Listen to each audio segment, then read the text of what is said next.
So my friends from Zotac reached out and said, please can we create a PC build with a beautiful RTX 5090 solid? And of course I said yes. We're gonna take this a step further. Perhaps you are someone who's thinking of building a PC and you think, I can't do that. I can't.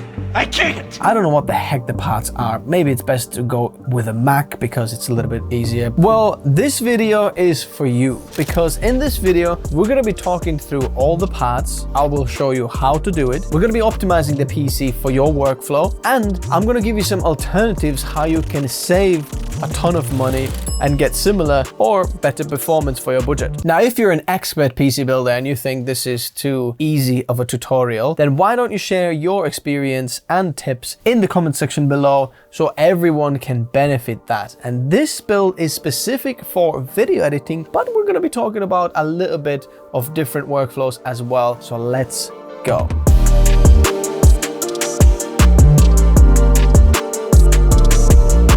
We're gonna start with the motherboard.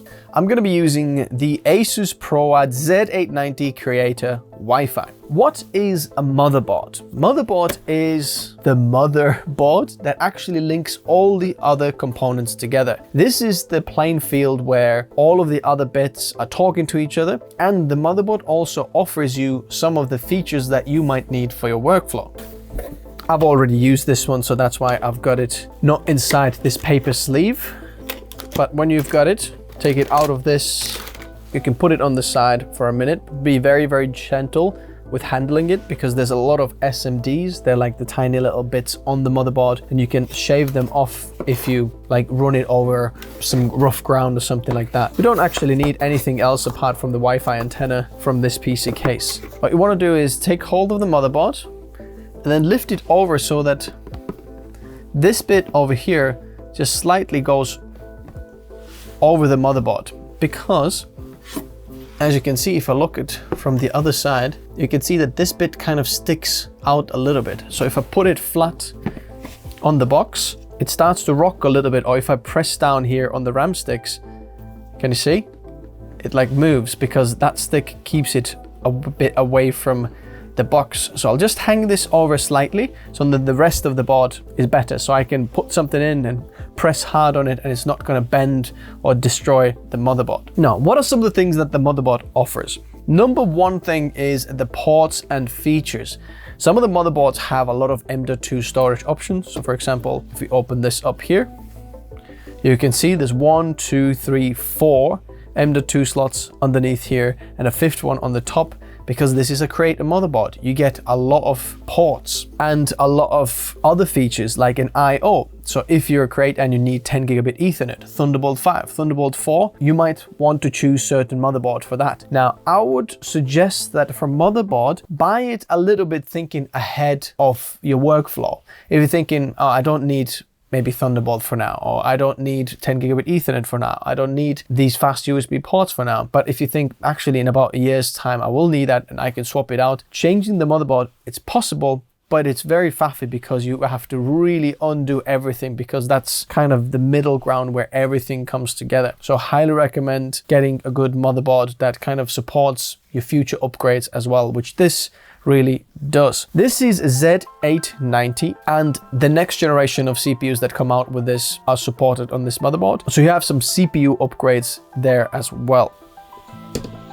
But if you do want some cheaper options of motherboards, I'm going to leave some links in the description below. So go over there and then you can see some alternatives that are a little bit cheaper. If you buy this ProAd motherboard and you're already using Adobe Creative Cloud, then with this motherboard, you get 3 months for free subscription. So if you're already paying for Adobe Creative Cloud, this is a very good addition for what you're already paying for, meaning that this motherboard might be much more affordable than some of the other gaming motherboards. And this is one of the reasons why I'm loving this motherboard and why we're using this for this build, because it kind of goes together. We've got gold on our GPU and this here is black and gold, similar design, very minimalistic, Creator motherboard, everything you need, this one has you covered. In terms of the CPU, obviously, because we're gonna make an ultimate Creator PC, we're going to be using the Intel Core Ultra 9 285 $185K. Some people might think that, oh, Intel, come on Intel, AMD is a lot better. And I don't necessarily disagree with you, but let me talk about the Intel side first. Now, Intel has known and has a reputation of having better performance in creative applications and potentially more stable performance in creative applications than some of the competition. Intel also has Thunderbolt 5, which you can't get on AMD, and Intel QuickSync if you need that. Now, that being said, right now, at the point of me making this video, the AMD 9950X is actually cheaper and potentially better CPU than this one over here. If you'd like to see the 9950X versus the Core Ultra 9 285K with the RTX 5090, then hit subscribe. Like the video if you haven't already. This video is coming out where we really put the top end and top end head to head, where Intel QuickSync doesn't matter anymore. Because for video editing, if you didn't know, Intel QuickSync offers you a very, very good timeline and codec playback on the timeline. And that was previously only available on Intel QuickSync, but now, because we also have the RTX 50 series GPU, this has some killer media engines inside and encoders and decoders, which are probably the more important ones. So hardware acceleration for H.265 10-bit 422. So when you're shooting, like this camera over here right now is shooting a 10-bit 422, and that is very, very hard usually to play back. But right now with this GPU, we will be able to do it. So you don't necessarily need the Intel QuickSync to get the playback for that.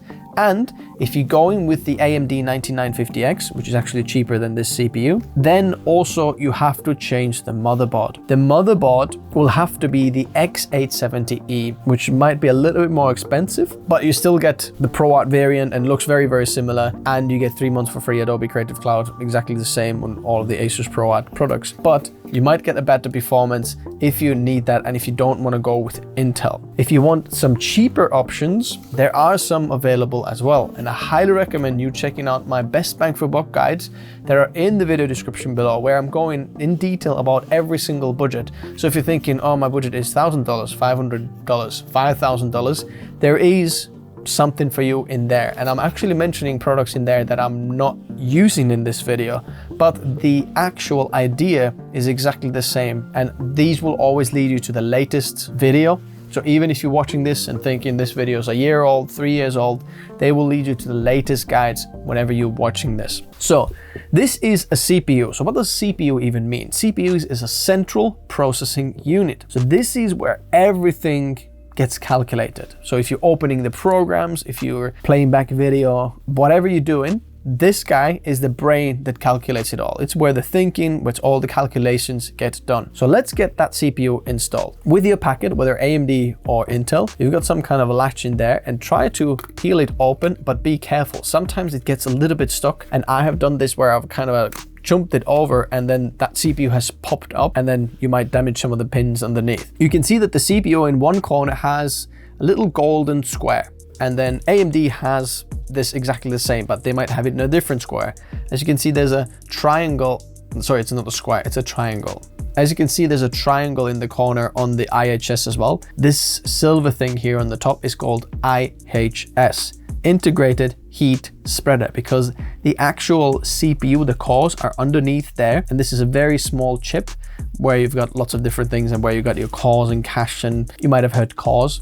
So they're all underneath there, but this guy's gone over it and they've soldered it or glued it on the top with special material so that the CPU can be cooled down, because when you push a lot of power through there, when the calculations happen fast, this gets very, very hot, and this needs to be cooled down. Now, when you find that little triangle, that shows you which way it should line up. And as you can see on your socket here, you can also see the triangle on the bottom there. I'm just gonna hold this lever, put it sideways, and then now you open this socket. Now, be very, very careful now that you're not gonna drop anything in there, but remember which side your triangle was. So the bottom left corner there. Okay, you've got the CPU here.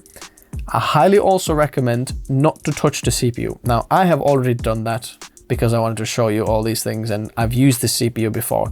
But we're gonna clean it later. You might need cleaning, but if it's brand new, you don't really need cleaning. I just highly recommend not touching the heat spreader, because your finger will have a little bit of grease that later will impact the cooling with the CPU. And it can impact that, so I wouldn't recommend that. So we're gonna take hold of the CPU with our fingers from the side. Now make sure that it's not gonna drop off your fingers.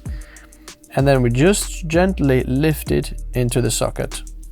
Okay, it just slots there, as you can see. There we go. You can do a little side wiggle. It's not gonna go anywhere. There's a little hole and a latch in there, and on that side that matches up. You can't actually put it any other way, but when you try to put it the other way, you might bend some of the pins, so just do it right the first time and you'll be all right. Keep that CPU packet, because whenever you're gonna change the CPU later or sell the CPU, it's a very good protective case to put it. Now, if I was doing the builds separately, just always put them in the motherboard box, but because I've got a separate drawer where all the CPUs are, I'm gonna put it there. But motherboard box is a great place to put all these things. Now, this is the highest end Core Ultra 9. You don't have to go with the Core Ultra 9. Core Ultra 7 is a lot better bang for buck in terms of high-end parts. And then Core Ultra 5 is a very good option as well. So Intel's CPUs go like 5, 7, 9, and AMD Ryzen's go 5, 7, 9 as well. But AMD Ryzen has 2 separate 9s. If you just don't know which ones to get, feel free to again check out the build guides in the description below. So once your CPU is in, gently pull this down like that. And then once you start closing the lever, the plastic cover will just pop off. There we go. You put the lever underneath there. It feels quite a lot of tension there, but your CPU is installed.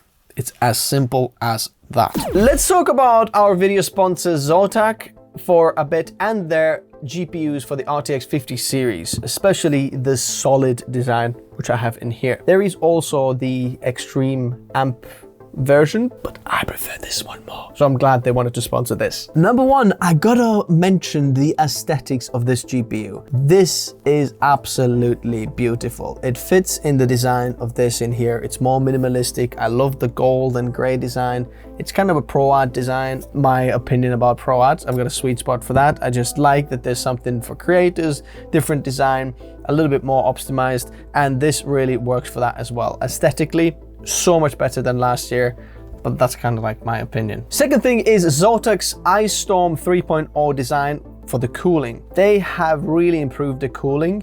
They have made this card able to cool a card that can pull over 600 watts. No problems at all. The fans are extremely low RPM and still able to cool this down. In fact, the new version of 5090 is actually smaller than the previous generation 4090, so they made it smaller and cooler. Users can adjust the fan speeds individually or independently through their app, which is a very cool feature. Which leads me to number 3, which is noise. Because you can adjust them separately, you can optimize the noise so that there's no resonance between all the fans going at the same speed. When the card is idle, it is actually quiet and the fans switch off. Like right now, I can't hear the card. And because of the dual BIOS switch, you can switch the card to go from quiet or amplify, which just means a little bit louder fan noise and lower temperatures, or quieter fan noise and a little bit higher temperatures. And lastly, durability. You can see straight away when comparing this design to the old design that this is a lot more durable in terms of the strength of the card. It's a lot more rigid. They've got this golden spine that goes all the way through the card. They've got a metal backplate, and all of this helps to reduce the GPU sag. They've also got a power safety light. If you see over here,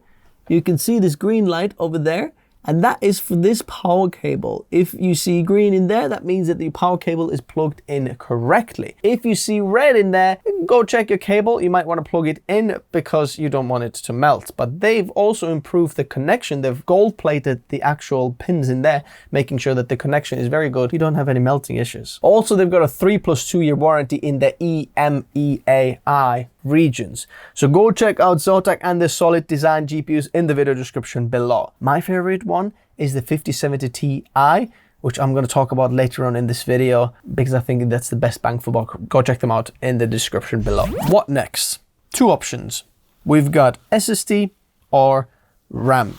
We're going to do SSD first. You have a lot of different options where to install your SSD. And your SSD will look something like this. This is called M.2 SSD, which just indicates the type of slot or connection that you use. So these are M.2 slots. If I open this up, open the bonnet up there, you can see these are M.2 slots in there, and this can slot into any one of them. The cool thing is you can have multiple of these. If you want with Mac, that's fixed storage, you can't really upgrade it. But here, if you need more, just buy another one, pop it in, and voila, you've got some storage. If you're a creator and you're thinking which storage to get or which SSD to get, I highly recommend go checking out my reviews on the channel and checking out some of the SSD. Type in Tech Notice SSD review. I highly recommend taking one of the latest ones, because on the latest ones you have the most amount of SSDs. But if you're looking for a particular model, then you can check for that as well. But what I'm using here is the Samsung 990 EVO. Now this is an interesting drive. It's kind of a mix or hybrid drive between Gen 4 and Gen 5 drives. If you want to know what these mean, I'll explain that on another video that you can check out as well. Don't buy the wrong SSDs if you know about SSD, but SSD means solid state drive, which means that there are no spinning disks like we used to have hard drives.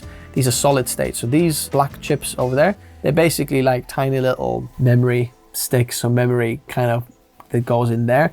Obviously it's a little bit more complicated and a little bit different there. And then you've got a controller that controls the storage in there. You need one for your operating system. So this SSD is going to go for something where we install Windows and all the programs are going to go on, which actually goes on the top slot. I'm going to put it on the top slot here. You can see that there's a blue sticker underneath. So I'm going to remove that film. Voila, just like that, because that film is going to go underneath, like these gray bits. They're heat spreaders, or well, they're thermal pads. So they're a little bit sticky and kind of like a chewing gum, but this will, it's not sticky. It will nicely make contact with the bottom of the SSD, and some of the heat that's distributed there will also be cooling down the SSD. But this is not going to be any hot SSD. So we're just going to push this down, and then this little black bit, we just push that into there, and voila, our SSD has been installed. Now we need to put the heatsink back, but remember to take this film off as well. And then you can install it back in there. You push that down, completely toolless design. Voila, Samsung 990 EVO is installed. If you want to check it out, links in the description below. And I'll leave some options and alternatives in the description below if you're thinking, oh, I want a little bit of a better one, or I want to save a little bit more. It's down there. In terms of size, I recommend 1 terabyte for the operating system minimum, because then you have plenty of space to put all your programs and the rest of the things in there. Now, what happens with the other slots in there, it's up to you. I highly recommend checking out my storage guide where I explain how to separate operating system, cache drive, project drive, archive drive, and how does that work. And then you have plenty of options here if you want to add any of this. Right now for me, I don't actually need it because this is going to be a demo PC. We don't need a secondary M.2. We could add another one of these in there, but I just want to use something for the operating system, and we're going to get that working. Another tip here is if you have multiple of the same size drives, I highly recommend perhaps not installing the rest of the drives. Just install the one that you want for your operating system, because later on you might not know which drive you'll see when we install Windows is the one that you want to install in the Windows on. Because the top slot here, this is with every single motherboard, I don't know any exemptions there. The top slot is directly connected to the CPU. All the data will travel very, very fast. But all the rest of the drives actually should go through the chipset in here. So underneath this is the chipset Z890. That's why this is that. So this is basically another chip that controls all of the other storage and connections to the motherboard, and has a special connection between the CPU. But if you go from this slot or that slot to the chipset to the CPU, the latency is not the best, because obviously it's a little bit of a longer way to travel. So I highly recommend always the operating system to the top slot, so Windows will feel extra snappy, programs open fastest. And that's why we've got a Gen 4 or Gen 5 hybrid drive there as well. You'll have fast PC. So you just install how many SSDs you want there. Once you've done that, obviously remember to remove the heat sinks or the little stickers there. Next is RAM. Now, the difficult bits about RAM is there's so many kits out there. If you type in RAM DDR5, there's so much that's gonna come out. So what do you need to know actually about RAM? There's a few things. Number one, DDR5, because this supports DDR5. And then now with Intel Z890, there's also CU DIMMs and then UDIMMs. CU DIMMs, I'll show you. They look exactly the same, but then on the back, you can see that it says high performance CU DIMM. It will tell you somewhere over there as well. CU DIMMs basically can go faster. As you can see, this goes 8,400 megatransfers per second, whereas the non-CU DIMM goes 6,400 megatransfers per second. The downside is that I don't have a CU DIMM that has larger capacity, and I would like, because this is a creator PC, for it to have large capacity RAM. There's RAM capacity and the speed. In terms of capacity, if you're a creator, I highly recommend getting 64 gigabytes at least. That is a good sweet spot. We're going with 96 gigabytes because that offers and gives us a little bit more expandability when we have something like Premiere Pro open for video editing, or we're doing lots of multitasking, some video editing, lots of Chrome tabs open, doing research, editing photos, editing videos at the same time. You can do that, and it's got enough RAM to actually run it, because the operating system will be there and then it will be calculating. But whenever you open a program or you start editing videos and photos, there's a ton of data that needs to be temporarily stored somewhere, so that the CPU doesn't always have to run back to the SSD to gather the data and then move back. They're going to store it to RAM, random access memory. So randomly, when they need something, they're gonna store it in there. So when you've got your Chrome open, you've got all your Chrome tabs, they'll be loaded on RAM, so that whenever you go to the next tab, we don't have to go back to the storage and then find, okay, there it is, move it back. That's why you need RAM and storage. There is also the speed. The faster it is, the better the speed obviously is. But the thing is, you shouldn't always go with the faster speed, because your CPU might not be able to control that speed. Every single CPU generation, usually when a new generation gets launched, they will get a better IMC, integrated memory controller, which allows the memory controller to run that RAM at certain speed. This here, 6,400 megatransfers per second. And I don't want to go in depth about the RAM. I've got a whole other video dedicated for understanding RAM and XMP. So if you don't understand that, I highly recommend go checking that one out as well. Then you understand everything. But one of the key points from that video is, if you want to remain at the fast frequency, the fast RAM speed for the IMC to do, usually use only 2 DIMM slots. Even though there's 4, when you populate all 4, you're actually splitting the memory channels. So let's say that you're trying to run multiple trains on the same train tracks. It's going to be a little bit harder. Or another example is, you're in the airport, you've got 2 suitcases and you're dragging them along. It's quite all right. Now, if you have 2 suitcases on each hand, it's gonna get a little bit difficult. Now, depending on your skill, you can still, drag your suitcases to your gate and get on the airplane, but it's gonna be a lot harder, and you might stumble, you might crash, instability might appear, you might get blue screens of death, or the system might not be as stable. The fix for that is either to lower the speed when you've got 4 sticks. You might not be able to run them at that frequency, or get 2 sticks, and then later on, if you decide that you need more capacity, we can buy another set of these, pop them in there, and then maybe lower the speed a little bit, but we've got double the capacity. Now, it's very important also that you install them in the correct slots. Even though there's 4, that doesn't mean that you can just slot them into everywhere. As you can see, there's a little cheat sheet in there. It says DIMM A1, A2, B1, B2. It shows you that the 2nd and 4th slot from the CPU are the ones where you have to install the RAM sticks if you only have 2 RAM sticks. We've got these here, and they've got really nice RGB on them as well that hopefully is gonna match. You're gonna take one, and it doesn't really matter which one goes to which slot here when you've got 2, but try to have the same kit for the same channel. So the 2nd and the 4th are first channel, and then the 1st and the 3rd are another channel. Make sure that your little notch in the middle here lines up. Doesn't go this way, it goes this way. Then you pop it in there, make sure you open the slot just on the side here, and then press down quite hard until you hear a click. Go even pressure from both sides. See, it goes in from both sides. Clip, clip, and then now it's in. The locking mechanism has gone in from this side there as well. Now, the other side, exactly the same. Plug it into there. Boom. the RAM is installed. That's how simple it is. It's like playing with Legos. I'm gonna leave some alternatives in the video description below. If you want a little bit of a cheaper version, you don't need to get the RGB or the Kingston Fury. They're like a little bit of a higher end RAM sticks.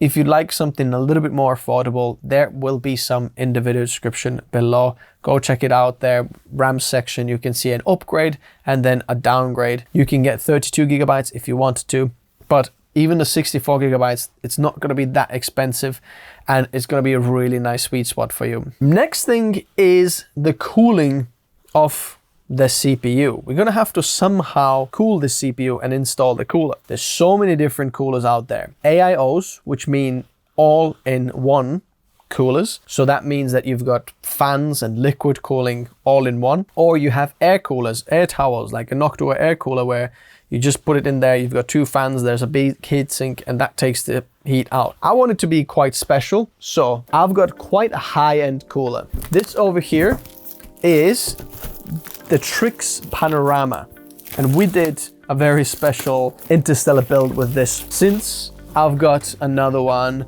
I wanted to use this one because the performance was very good, as well as the design. I want to get the best performance out of my CPU, because what happens is if you don't have adequate cooling, if you don't have enough cooling for your CPU is going to start to throttle, which means that it's going to run very, very hot, and it's got sensors and it's a very clever technology. So when it knows that it's running hot, it's automatically going to start to throttle itself or turn its power off to go back to the operating temperatures. It's going to start to do that all the time. Goes to operating temperatures, tries to put power back down, and then realizes it's overheating, goes back down, and then that's not ideal because you're constantly throttling it. But if it's running cool all the time, that means that it runs at its fastest speed, but then it's still within the operating temperatures. Now, you don't need to go with this cooler because obviously this is a little bit expensive. If you want to check it out, I'll leave it in the description below. I highly recommend an alternative, Arctic Liquid Freezer 3, half the price, but the same cooling performance. So you might be thinking, I'm silly of doing it. Well, I'm silly not to recommend it. But some people just want it to look nice and do cool things. This guy can do very, very cool things.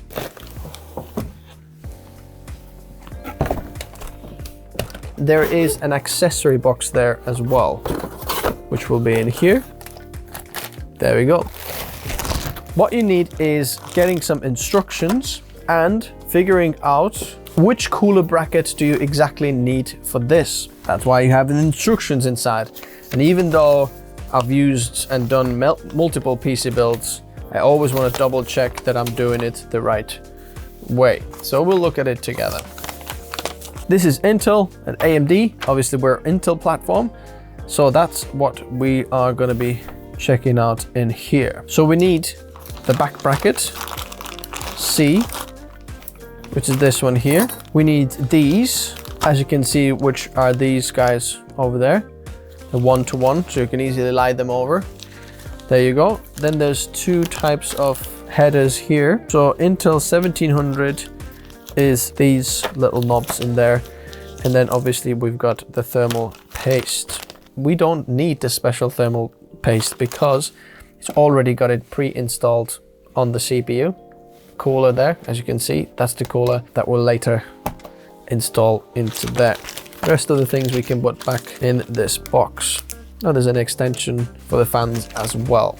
Now, since I have touched the IHS of the CPU, what I'm gonna do is actually clean it a little bit. So this is isopropanol alcohol, 99.98%. I got some toilet paper, which is not ideal for this because it leaves little fibers, but honestly, it's fine. I'm usually folding it twice, so you get like a little patch like that. You put a little dash of alcohol on it. There we go. And then you use that to go over the CPU. And you think, oh, that your CPU is clean. Look at this now. See, it wasn't clean. When cleaning it, I just want to make sure that there's no fibers or anything that are going to be there. And then you just throw this away. The cheapest way. Don't need some special cloths or special things. That'll do very, very well. So what we'll have to do is, this big thing here is a screen. And if you just pull it up, it actually comes off. And then you can put this on the side for now. Now, as you can see on this side, that's the bit that connects to the CPU. And these tubes here are running water from these tubes all the way here. The water goes around in there. There's special fins on the other side of this to keep this copper block cold. So this will always be touching that bit over there. And all the heat will be exchanged from the CPU onto this block. But what we need to do is attach this block to the CPU very, very flat and very, very tight so that there's no kind of wonkiness or it's not weird, but all the heat can come out of it so that the water, when it goes around here onto the radiator and the fans cool it, it can cool down. So what we do is we're gonna take this bracket here, make sure that it's pushed all the way to the end, all of these, because it's like adjustable back bracket. So make sure that they have gone all the way to the end. Then you take your motherboard, and yet what you'll see on the back here now, very carefully, align these screw holes. There's 4 holes on the back of the motherboard. You put that bracket onto these screw holes. It goes into there, and then put your motherboard back on top of the box. And then now you see these holes in there. The back bracket screw holes have come through perfect.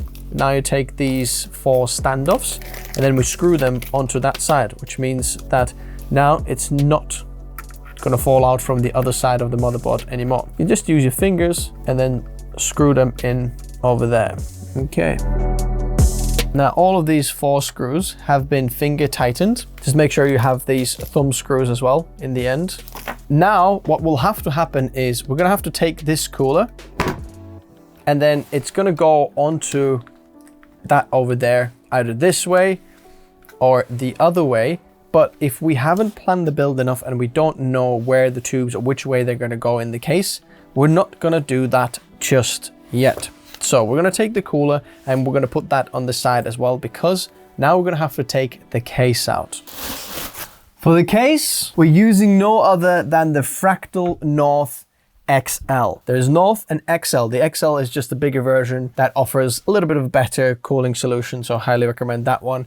If you don't want to go with 280mm radiated, potentially you can get 360 and very packed one. We've done one white build in there if you want to check out like a little bit of a smaller version in there, but this bigger one now has better airflow, a bit bigger. There's white and black versions available, but the black has nice gold and black, which will fit again with our beautiful Zotac GPU. So this is all in the color scheme of things. Now, when talking about PC cases, there are so many different options out there and you can go with whichever one you really want. There's few things that you just need to look out for when building or choosing the PC case.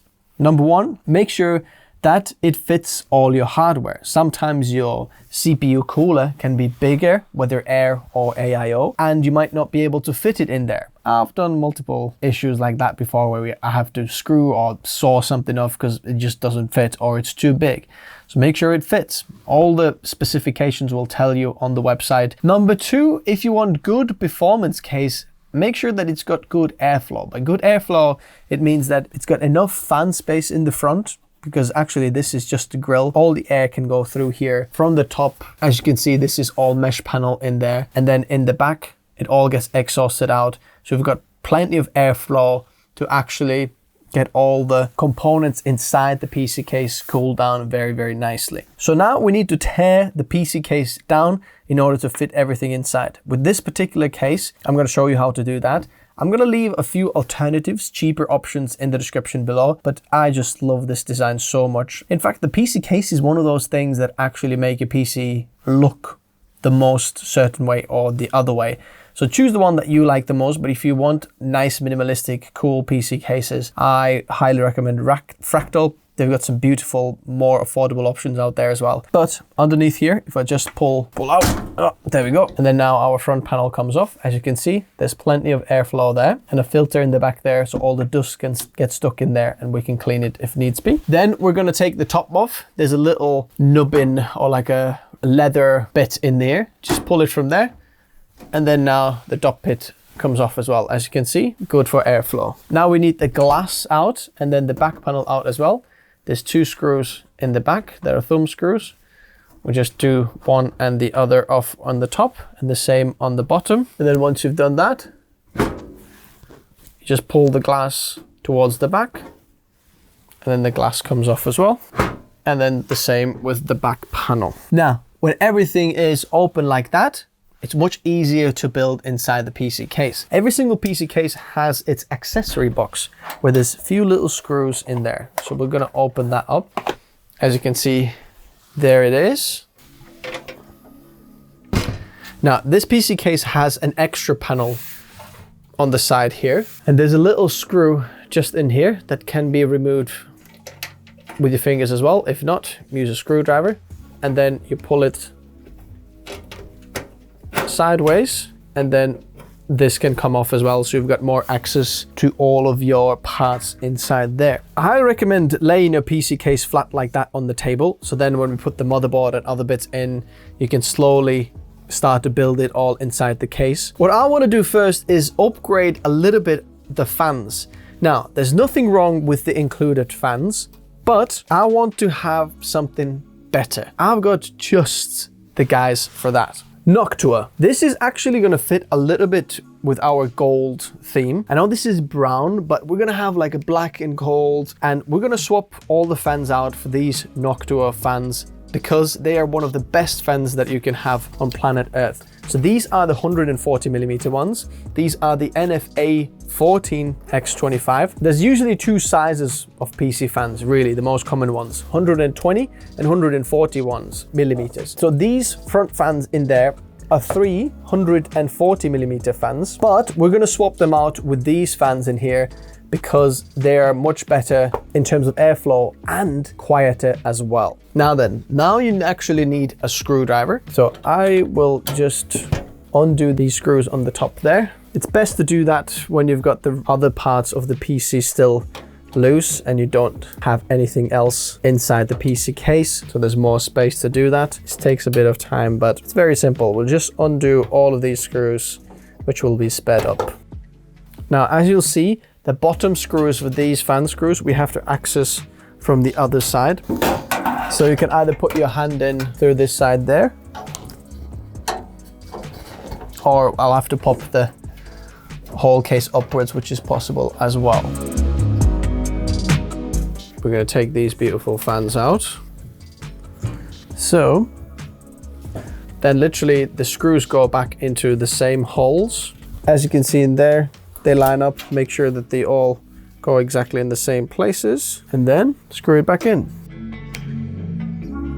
For these Noctua fans, make sure you take this paper out from around the fan. And in terms of the fan orientation, you might be saying, which way is it gonna go? Basically, we've got the front side of the fan. This is where the air goes in, and then the back side of the fan where the air comes out. There should be a little, yeah, there we go. These two arrows, they show that the fan moves that way and the air moves this way.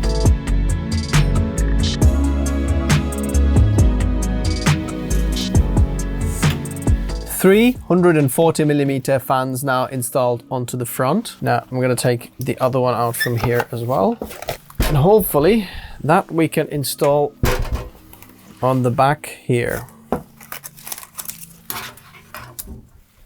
Yes, as you can see, it fits. Make sure that the fan is the right way here, because I've seen some people install this in a wrong way so that it takes air in from this side and pushes it inside the case. But the point is that these fans in there are pushing the air in, and then this fan in the back here is going to push the air out of the case.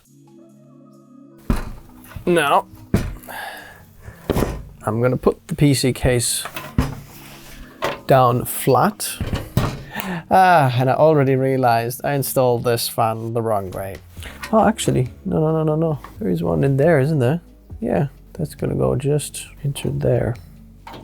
But it still would be better if it was in the back. Spin it around a little bit. Just where the wires are coming from. It's best if it was. Okay. I'll put it like that, so that the wire comes out from the bottom here. And then it can run into there, because I have somewhere over there is one of the chassis fans. It could come from the side, and yeah, that's better. Alrighty, I'll just put the cable up just like that, so it's out of the way for now. Basically now we're gonna have to put the motherboard inside here, and the way we do that is you're gonna take hold of your motherboard and see these nubbins in there. These are meant for your motherboard to go into there. So we're going to take hold of the motherboard, okay? And now very, very gently, I'm going to hold it on the heatsink just like that.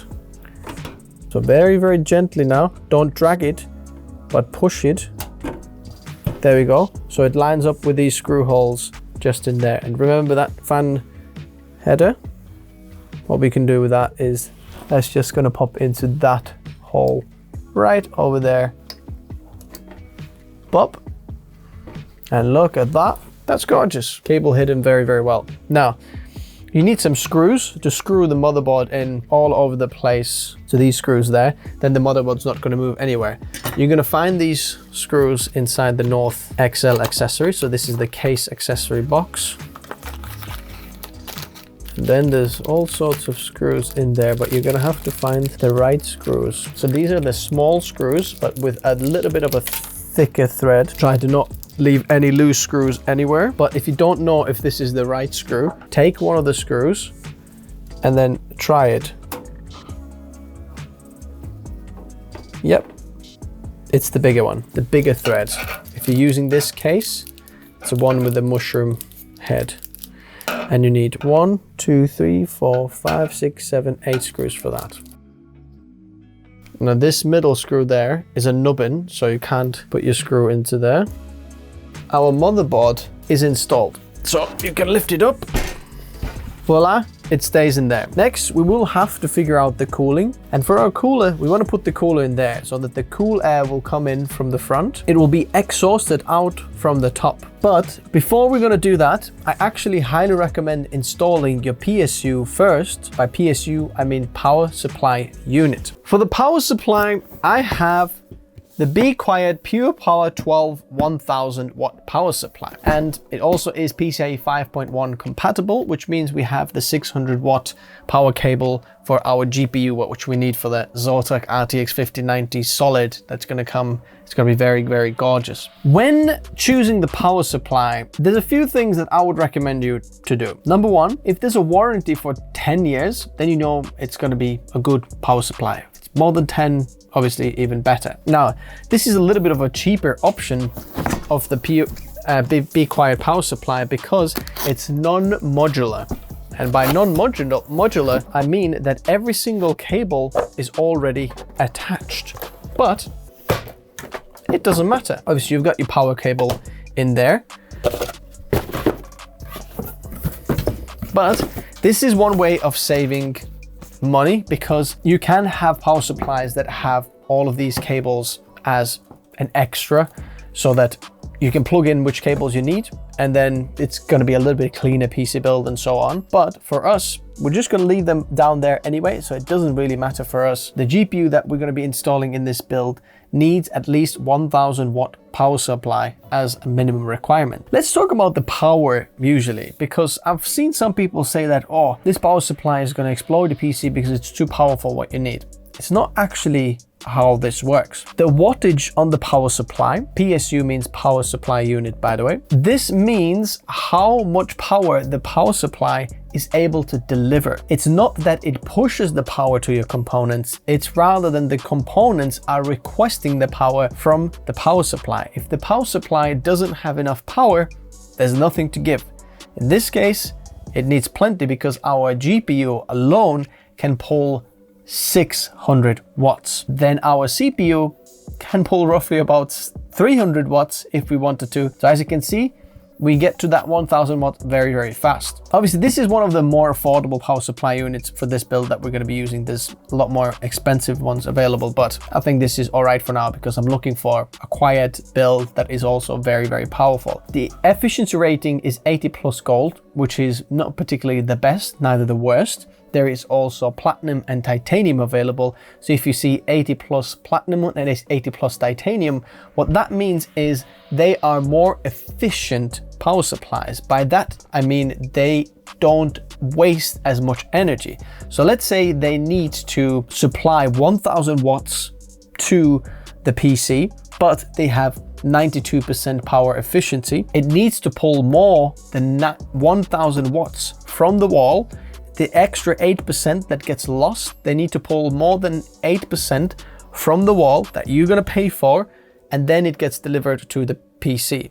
The more efficient the power supply is, the less there is the gap of actually supplying not enough power or wasting the power from the wall that you pay for your PC. As you can see, the more you use your PC and the longer you keep it, the more this actually makes money back for you, that you don't have to pay for extra electricity that you don't need. Now, if you want some more powerful power supplies or some cheaper alternatives, again, highly recommend checking the links in the video description below, and you'll get some better alternatives, upgrades, downgrades available in there. Now, I've undone all of this big Rapunzel hair. And then in the back of the PC, just over here, we're gonna undo these two. Then the power supply is gonna go into underneath there. Now, which way are we gonna have the power supply? The fan up or down? It depends. Do you want it to exhaust cold air from the top of the PC here and then push it out of the way there? That could be an interesting option. Now, I'm gonna be facing the power supply down because underneath here, as you can see, there is mesh underneath there as well. So the power supply can actually pull air underneath there, get cool air inside there, which will be there, and then push it out from the back. Now, you also need a few more of those screws to attach to the power supply in there. They're not the same as the motherboard screws now, unfortunately. There should be some inside the power supply case as well, actually. So you put the bracket on the back of the power supply here and screw that in. This bracket will allow the power supply to be stuck to the PC case. Okay, now push all the cables in and then take them out from the side. And because I'm not going to be installing any hard drives, so I can take the hard drive cages off here as well. Now put the power supply in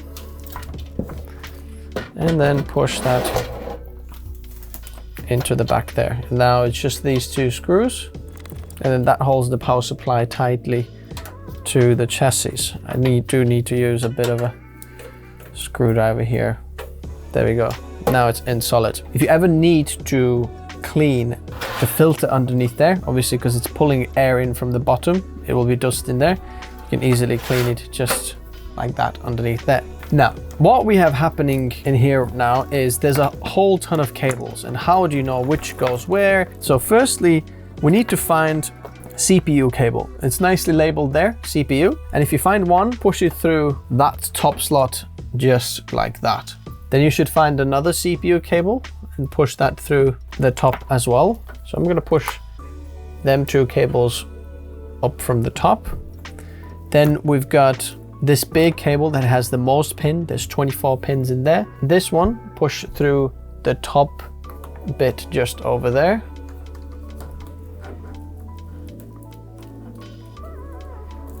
It will later be attached to there just like that. And for now, that's gonna be it, because these are the ones that we want to plug in. So now we're gonna turn this PC case around. On the top left of the motherboard, just over there, there is two gray pin cables. These are for the CPU cable that you just pushed in. So I'll plug in one over there and over there. It doesn't matter which goes where. What matters is that they go in. Okay. And then there we go. And then I'm just gonna bend them backwards a little bit so that they would come nicely down towards the back of the PC case. And then on the other side, you will see them go in on the side there. Now, the other one was the 24 pin that came out from there. And that's gonna go just into that slot over there. Bending. Now that's in as well. Make sure that the little clip on the other side there clips in and it's fully in. Now, the reason we plug these two cables in, because if we put our cooling on the top there, it might be a little bit hard to reach these there and it's a little bit awkward, but now if our AIO is gonna go in there, it's very easy to actually keep track just what's going on. Now, before we're gonna install the AIO, I wanna make sure that I've got it fit exactly the right way. So I'm just gonna try when the tubes are coming from the front, just like that. Let's say just randomly for now. And then the tubes are going in over the right side or over the bottom. So if they go over the bottom, just like that, as you can see, our fans are the wrong way because the cables are coming out from the front rather than from the back. So we're gonna have to change that, but we'll change the fans anyway. See, that's good to check. Now, if the fans are on the bottom, and if we plug that in on the side, I guess that works. Just the tubes will have to mount onto the bottom and then that goes over, because you can mount it any way you'd like. I think this is the best way, the fans on the bottom. Before we do that, I want to change these screws on the radiator. These are Trix's like premium fans, but we want the Noctua themed style. And as you can see, it's not necessary to get these fans replaced. We're going to be putting these in there. It's a little bit of a different blade design, but I'm also making sure that the actual cables are now on the other side of the radiator. So when I'm putting it up like that, that these fan cables will be on the back side of the PC rather than the front. Okay, finally, the fans are off. The better thing about these included fans is that they're all daisy chained together. This one isn't here, so we're gonna have to find a way to kind of Y-split them and put them all on one header. Now, oh, I forgot, we need some more screws from the AIO box. We need some screws from the radiator, because the radiator will be mounted on top of the PC into there. There's these tiny little screws on the AIO box, and these mount the AIO on the top there. You can take the fan cables already through. Just gonna hold it there, looking at the screw holes. Okay, everything lines up.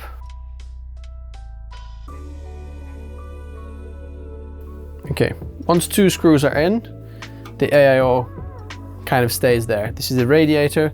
The air is going to come in from there and then push it out from the top, just like that. Okay, we're going to take a few more screws and I'm going to screw the radiator in a few more places, just so it's solid and wouldn't start sagging. Alrighty, you can put as many screws as you feel necessary. Now obviously comes the bit where we install our cooler block, which goes there just like that. So the way this works now is you're going to take the plastic cover off from the bottom, okay? And now when you do that, be very, very careful not to get anything stuck onto this, because this thermal paste, if there's any bits of dust or gray goes in there, it's not going to be very good. So tubes down, remember, that's what it's going to be. And get these other screws ready, the thumb screws that came with the AIO.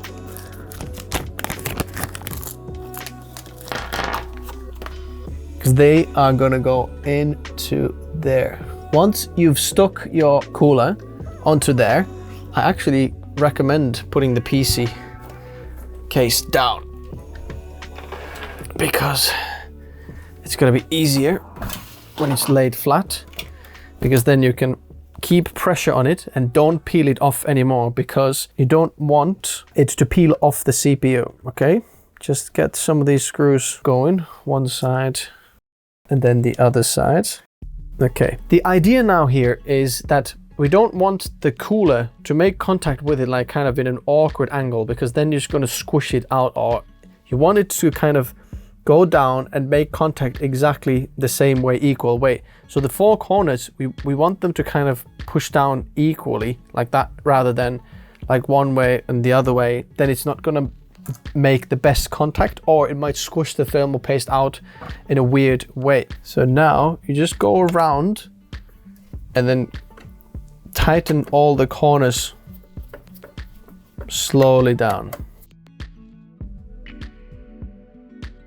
Okay, now when it's put down, we need to put this cable that comes with the CPU block or the cooler block, AIO block, and this is the pump. So this is what will adjust the pump speed. There's a pump underneath that block, and then the hotter the PC gets, the faster it will start running the pump. So what you can do is plug it into the middle plug just over there. So if you look here, there are 3 plugs. They've got rubber covers on. The middle one is for the AIO. And when you plug it into there, it's gonna run all the time 100% speed, which means that it'll never kind of slow down. It might be a little bit louder, but it'll always be very, very cool. And the other option is to put it on the CPU block, CPU fan optional, which is the left one. Oh, sorry, right one is CPU fan optional.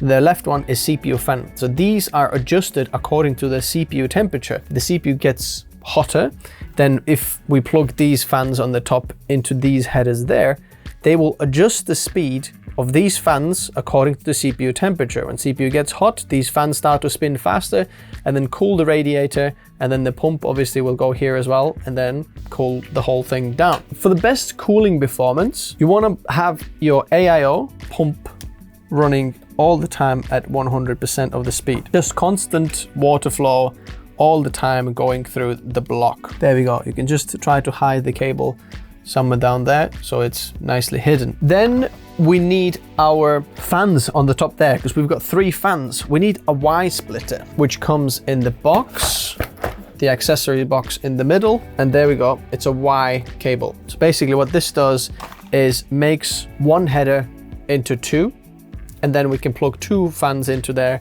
and then they will run the same speed. I've got a little trick for you. You need just one Y cable. We're gonna have the 2 side fans run the same speed, and then the CPU optional we're gonna plug into the other side, the middle one.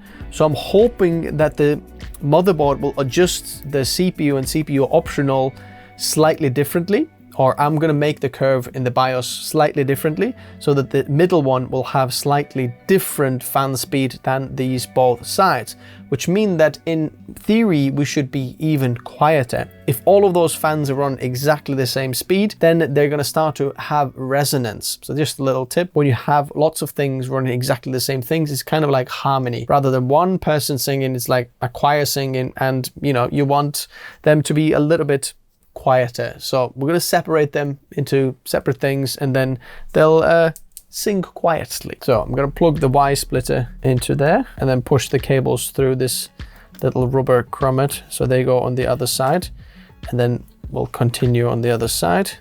And then we'll take the middle fan cable that's in here right now, and then we'll plug it into that CPU optional 3rd port on very, very right. Okay.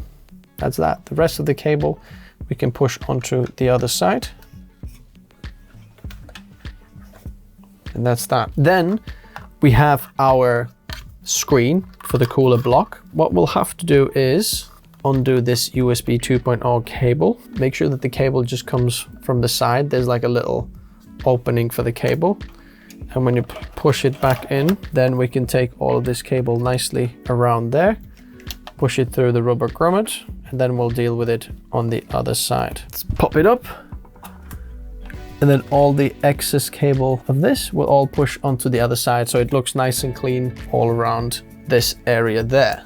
So this is our Y splitter on that side. We're gonna take the front fan, that was that AIO fan, and we're gonna plug it into the wire into there. It's just like playing with Legos. And then the other one is this back fan there. I'm gonna plug it into there. So all of these fans now are plugged in. Then we've got this cable here that was for the AIO screen.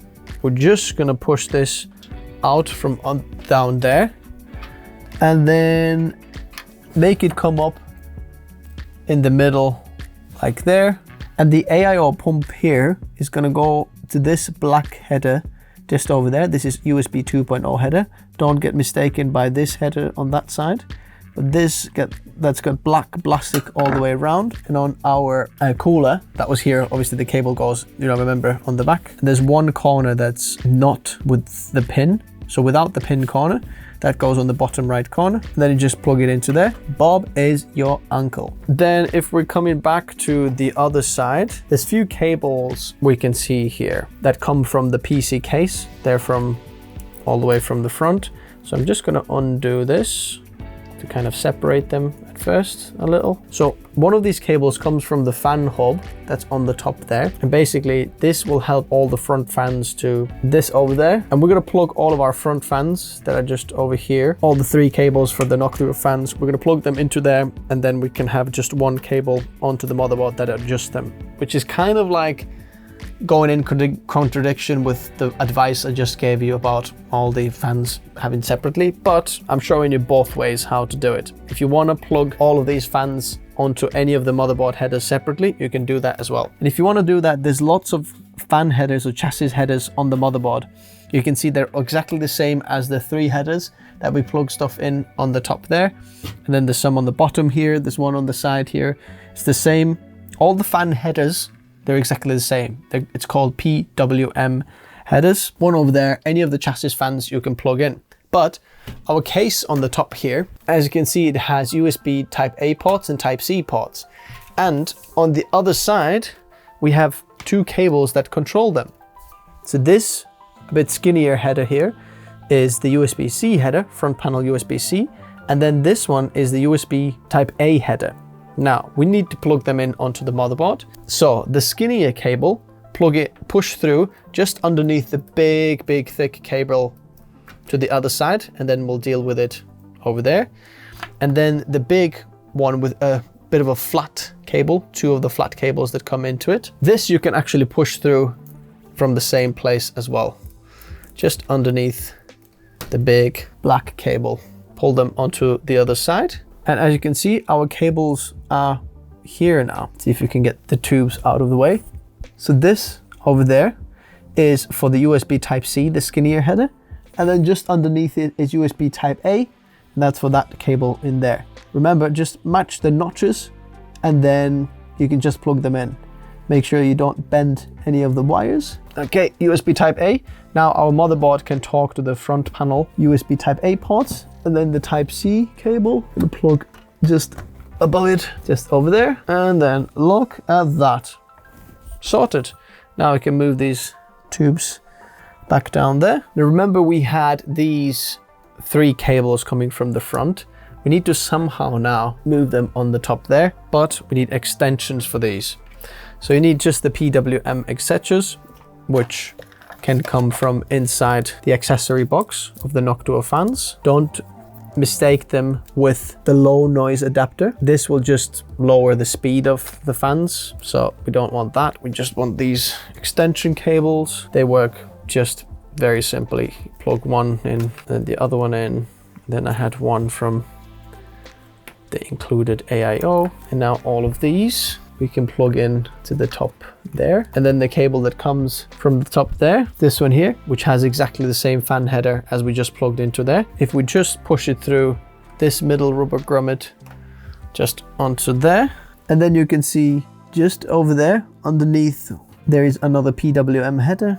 So we'll just plug that into there, which means that now our front fans, all of them over there, are connected to the hub in the back of the PC case, which is controlled by this header. So this sends the signal onto the hub, and then all of these 3 fans in the front are adjusted with this. And remember, this back fan we already plugged into this header just above the M.2 slot. And okay, we're almost done. There is one more cable in the 2 more cables actually. One is a front panel header, which is for the power switch and power LED and reset switch. Oh, there's only power and power LED. So if you don't know, then these on the bottom there are the front panel connectors.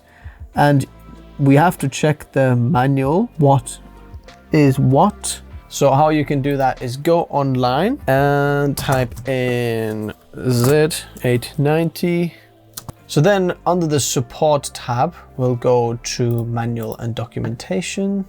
We don't need Thunderbolt 5 monitor connection. No, we need manual. User manual English. Okay, there it is. And then we just need to scroll down here. This will tell you all what's happening on the motherboard. Motherboard layout. Look, we're looking for this front panel connector just over there, which is 17. So let's take a look at 17. 1, 2, 3. Okay, 17. Here we go. So let's zoom in.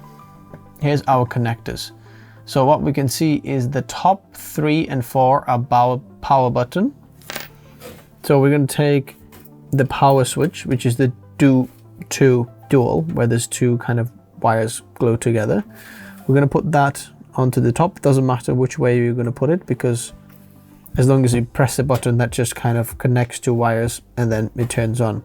But the smaller ones are power LED minus and plus. So as you can see, minus goes to the top right and then plus goes on the top left. This is probably the faffiest thing to do, but it just works. So the 4 are now plugged into the top there. So now when we press the power button, there they are. Just make sure that you're matching the pins everywhere. Okay, the last bit is the last cable that comes in the front there. And this one, if you just take that cable and push it over underneath there, there is one hole. And I'll show you on the other side here. On the very end of the PC, just over there, we're just gonna push it through there. And then this last header over there is called a front panel header or front panel audio header, which means that in there, if we plug it into there, this cable, as you can see, there's 1 pin missing and then there's 1 pin missing. So just line them up. Then the front panel audio port, which is the mic and headphone combo jack, these 2 there, then they will be working. So now I guess you see how the motherboard just connects everything on your PC together. We've got everything plugged in apart from our GPU. And for the GPU, you could do it sideways like this. Remember, we've got a gorgeous one. It's this beautiful Zotac RTX 1590 solid. And that is one beast of a GPU. It's gonna go inside there. As you can see, if you flick the GPU up, you can see there's 1, 2, 3 in here. That is 3 slots. So what that means is, I'll just flip it down so it's easier to understand.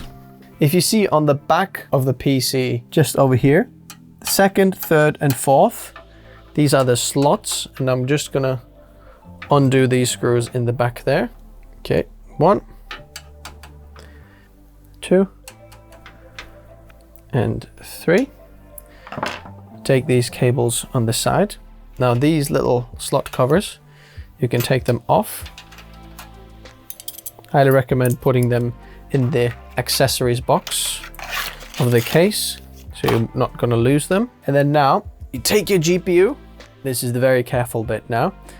You remove the PCI slot cover, this little rubber, and now that is going to have to slot into this bit over there. So I'm just going to flip it that way and just gently going to line it up in there. And then you press down once you see that it's gone into the slot. And then the screw holes, now you can see them in there. You put the same screws back. That's going to hold the back of the graphics card there. Doesn't seem to move a lot, which means we might not even need a sag bracket. Okay, now our GPU, or graphics processing unit, GPU, needs power, which goes into there. And as you can see, we've got one more cable in the back that comes from the power supply. Okay, let's put it up. Ooh, this looks nice. And then in terms of the power cable, you'll see it comes obviously from the power supply in the back there. You want to make sure that it doesn't get tangled anywhere, but then push it out from the front hole. I would go this way. That's probably the best. And now we'll just plug it into there. So it goes